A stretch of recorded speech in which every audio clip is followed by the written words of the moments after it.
welcome to the training session for the DataVideo HS-1600T mobilecast unit. This is a 4-channel system. It is portable.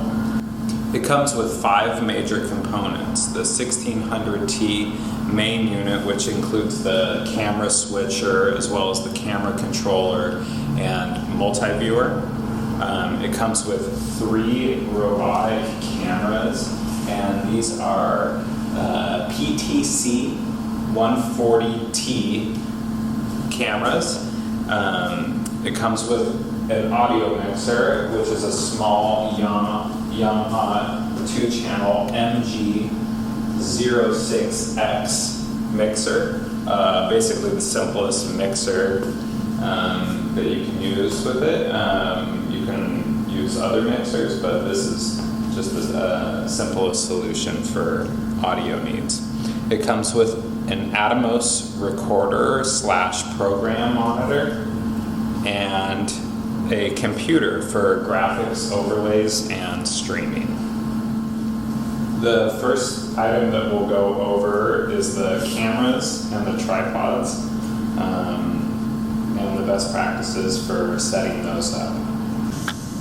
When you check out the mobilecast unit, you'll get 3 of these lightweight Manfrotto tripods for placing the cameras on.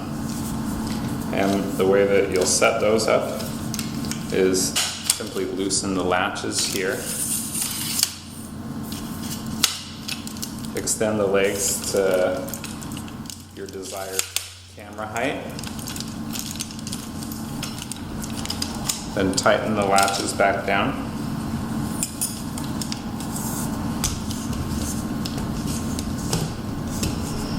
Make sure that the tripod spreader is flat and that the legs are fully out, right?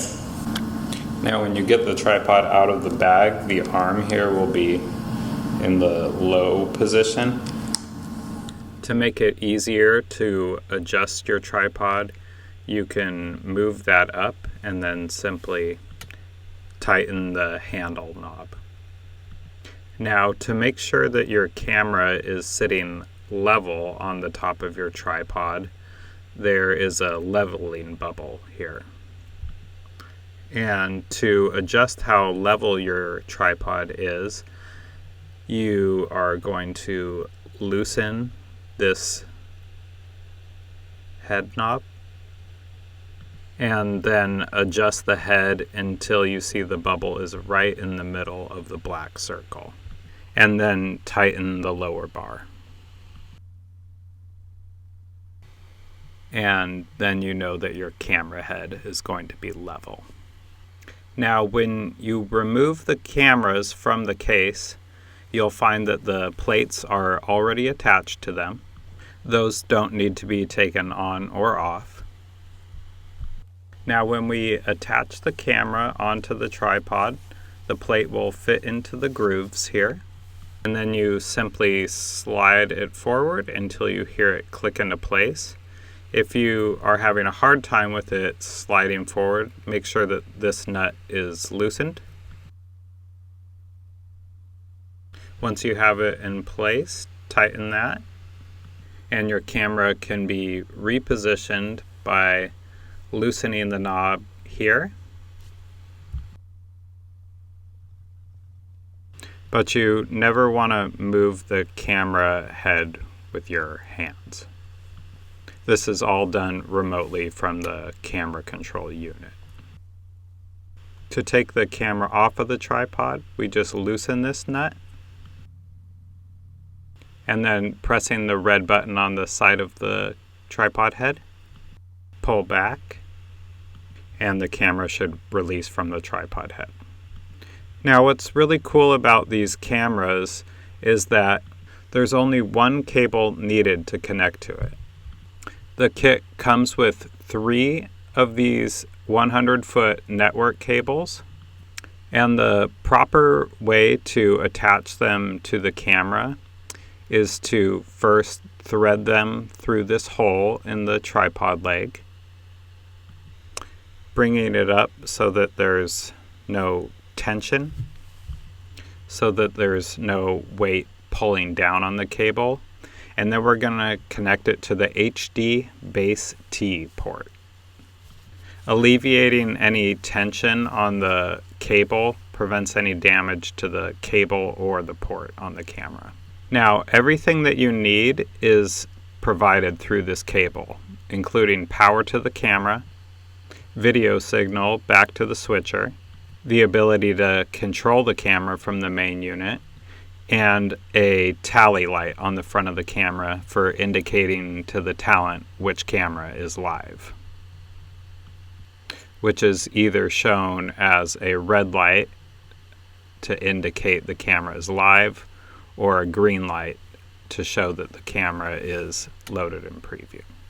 Okay, so looking at the rear of the HS-1600T main unit, the way that we access the back panel here is to flip these turning screws up, rotate them, and they should pop out, and you can remove the back panel. And now you have access to the entire rear of the unit. So starting with the power, you'll plug that in here. And then moving over to the camera inputs, this is where we connect our network cables. Push it in until you hear it click. And to release the cable when you're done with your production, push up on the bottom tab and the cable should release easily. Now, because the built-in audio mixer on the panel does not give phantom power to your microphones, you may need to use an external audio mixer. And running 2 XLR cables from our audio mixer, we're going to go into channels 1 and 2. The multi-viewer of the main unit will not show you transitions when you're going from preview to program. So to connect an external program monitor, which in our case we're going to use the Atomos recorder, we just connect an HDMI cable to the video output, and we'll use channel 2 and run the other end of this cable to the input of our Atomos recorder. Now, if you're going to be streaming video, you'll want to use a second HDMI cable from your video out, going to the streaming computer. If you're using a computer for your graphics, you're going to want to connect your computer to the video input here, where it says HDMI PC. So here is what the rear of the unit would typically look like when you have it all set up. To power it on, I'll flip the switch here. And then coming around to the other side of the main unit, the way that we open the multi-viewer and get access to the buttons is we push these tabs out, and then I'll lift up holding down on the base of the unit so that it doesn't lift up. It's so lightweight that lifting up on that will sometimes lift the entire unit. So it'll take a moment after powering up for your cameras to appear on the multi-viewer.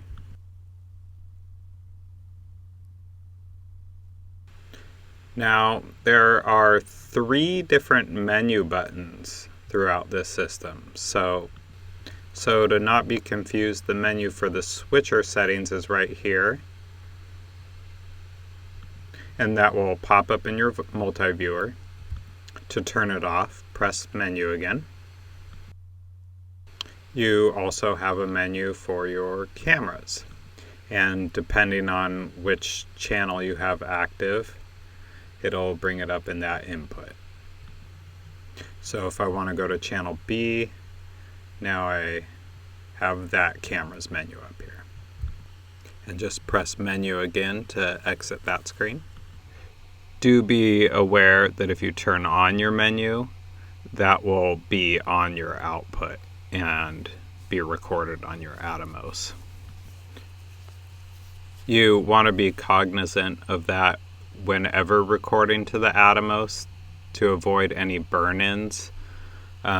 So to double check that you're just getting a clean recording, tap the screen to one by one hide any Atomos buttons, and then you can see what's being truly recorded there. And then we can turn them back on if we choose. And there is a third menu for the multi-viewer up here. And that comes up as this blue display up here. And you can navigate through it with the up and down arrows. There is also an enter button, and menu doubles as a back button. And while there are volume controls in here, you're going to get bad feedback if there's a microphone anywhere near this unit. So to avoid what sounds like that, you want to have the mute turned on for the monitor. Now, to give you an overview of the main panel, up here we have our streaming and recording section. Over here we have our controls for the multi-viewer up there. Here's our audio controls in this area. And this whole part here that I'm outlining is our switcher panel. And over here we have our camera controls. So let's go over the camera first. You'll notice that here we have a joystick and a zoom control, so that I can zoom out with my camera or zoom in by holding it up. I can pan left and right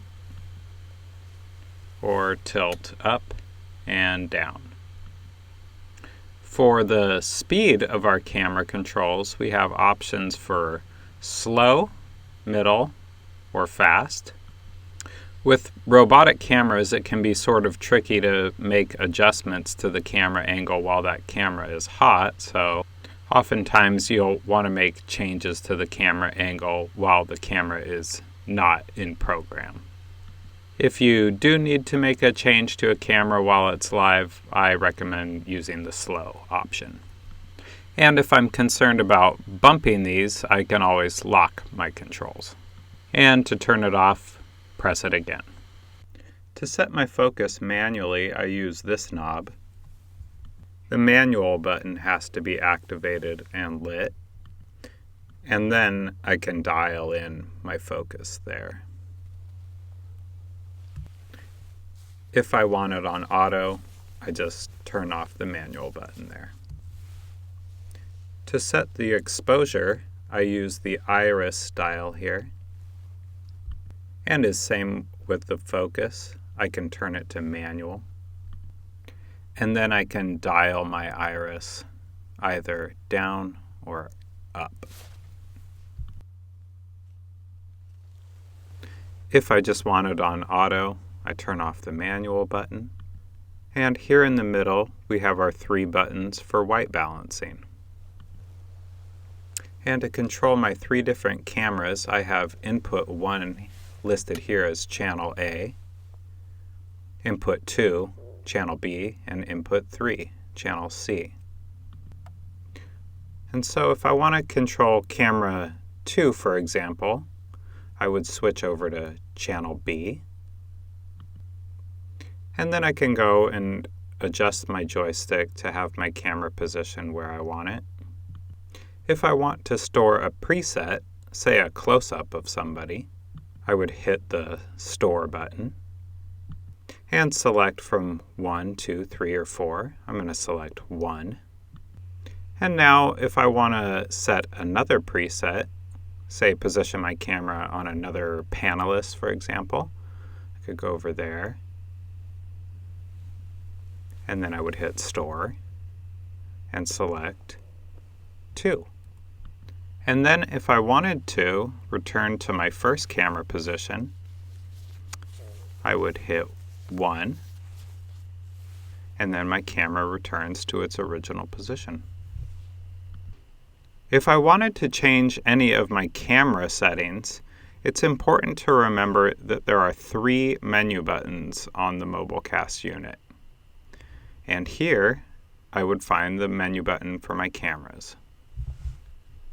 So depending on which camera I have active, it'll bring up the menu for that particular camera. If I wanted to bring up the menu for camera 1, I would select channel A, and then press Menu. Moving over now to our switcher settings. First of all, we have our program row, which is what's being recorded. And right now, you can see that camera 1 is active. And queued up next in the preview bus is camera 2. You can also tell in the multi-viewer which camera is being recorded because the active camera will have a red border around it. And the preview will have a green border around it. BLK is short for black, so if I wanted to start with a black screen, I could switch over to that. And then if I want camera 3 to be the first camera that I come in on, I can either cut straight from black to camera 3,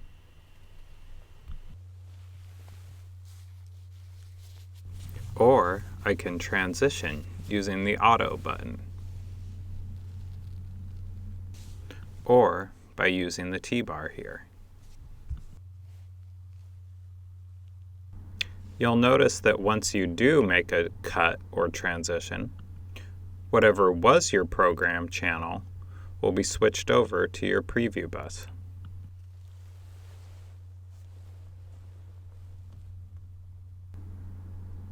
This is an important time to note that anytime that you find yourself locked out of any of the controls on the switcher, the reason for that could be if your T-bar is not positioned all the way up or all the way down.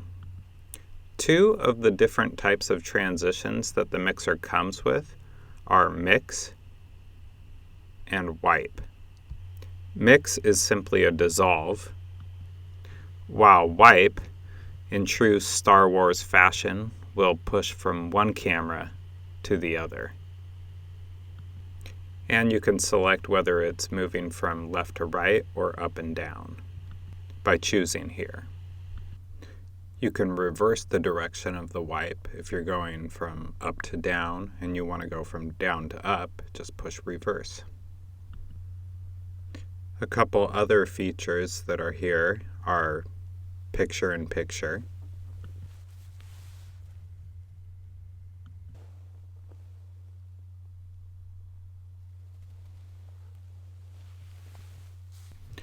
and if I go into my menu here, I can go to picture-in-picture /split, push over, and tell it that I want my picture-in-picture input source to be input 3. I can also select my size. You can press the menu button to go back. I can choose my X and Y position, orienting it left and right or up and down. I can also tell it what I want my split source input to be, or if I want a border or not. I'm going to, instead of choosing small, put my border off. Menu to go back. If I did want a border, I could choose from the colors white, yellow, cyan, green, magenta, red, blue, or black. but it defaults to red. And then just press Menu continually to exit the menu. You can bring in picture-in-picture with a hard cut by hitting Program. And if I hold down the Preview button here, it'll flash showing me what the source is. And I can also change it here rather than going through the menu.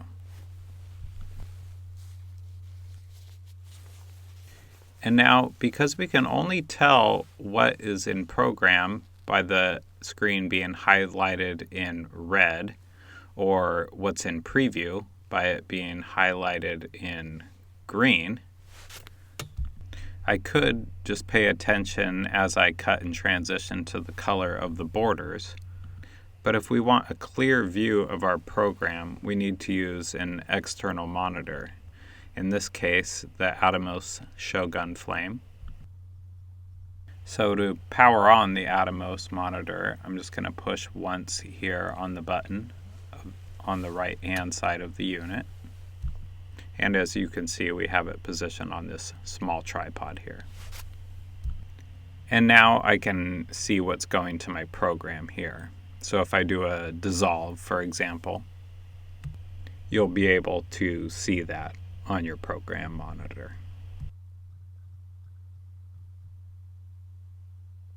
A couple important things to note on the Atomos is that your input settings match the output from the DataVideo Mobilecast unit. So here we have 1080i 59.94, which matches the output from the Mobilecast. Another thing to note is whether you're getting any audio to your Atomos. So that is something to check also. And so now that I've turned on my mixer, I am getting audio levels there. And I can also use my Atomos as my record station. So once I'm ready to record, I just push the red button, and if I see that timecode is running, I know that I'm recording. And when I'm ready to stop, I just push the red button again, and that stops recording. And because the Atomos functions like a computer, to power it down, you don't want to just hold the power button down. The preferred method for powering it off is to go into your menu and then hold the power off button for 3 seconds.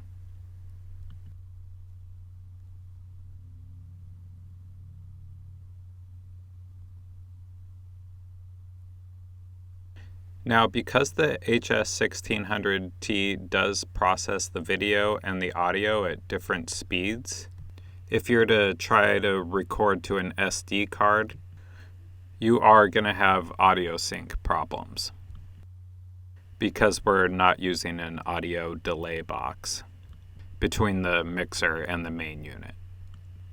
That's another reason using the Atomos as your record point is a good solution for that, because we've already adjusted the audio settings for an audio delay in the Atomos.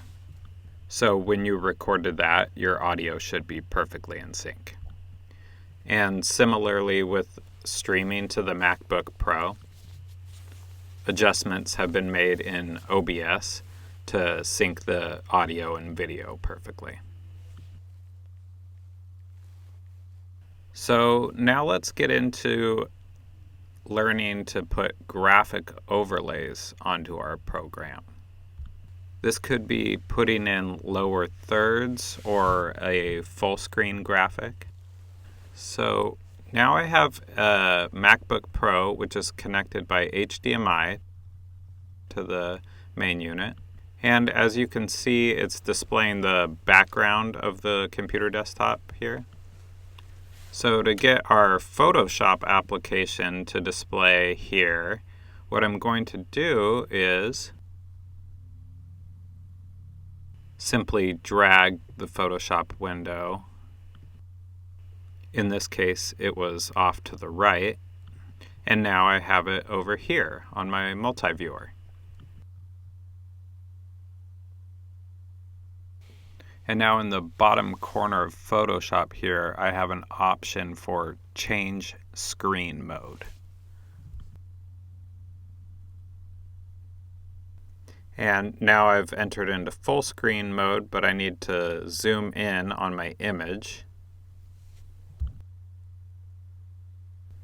And my image was 1920 by 1080 to match the screen size that this input is using. And it's asking me if I want to enter full screen there, so I'll answer yes. And now by default, the Luma key background in the HS-1600T is set to white. So anything that's white over here is not going to come over to program, which is exactly what I want in this case. It can be changed between white and black depending on whether or not the graphics that you're using implement either one of those colors. And to set which input I want to use as my Luma key, I'm going to hold down the preview button. And on the preview bus that's flashing, I'm going to set the Luma key to be input 4.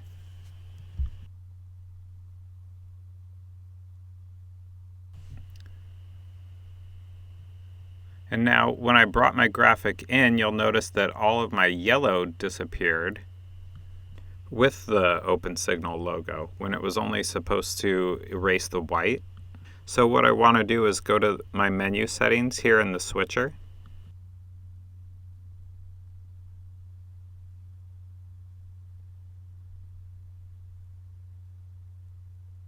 And under the cleanup level, I'm going to change the level from 20 and bring it down to 10.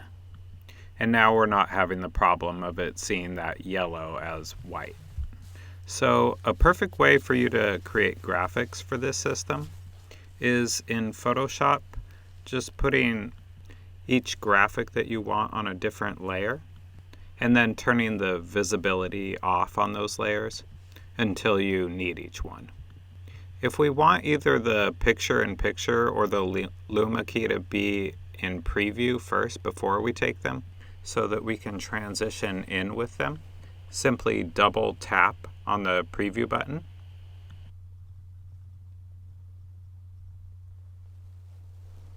I can bring it in, and then when the graphic's out, I can press the preview button once more to remove it from the system. Now, because plugging directly into the main unit with your audio does not give phantom power to your microphones, we're using an audio mixer here, a Yamaha MG06X. It's a very basic 2 XLR input mixer. The power button for it is right here. And I have one microphone going into channel 1 here.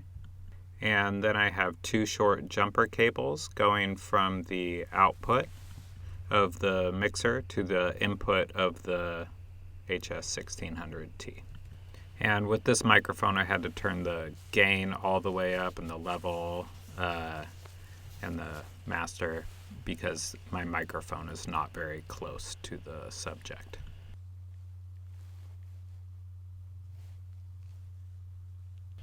If I have the audio level looking the way that I want it on here and staying in the green and not hitting into the red, then I know that I'm not peaking and distorting my audio. I can also adjust my audio levels by bringing the master fader up and down here on the HS-1600T.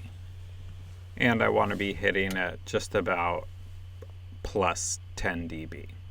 And this fader on the left, that just controls the headphone volume. And I have the headphones here with a 1/4-inch jack. I'll plug that in And now I can monitor my audio on headphones. And you do want to be careful to remember to unplug your headphones because the lid can't close when that's plugged in.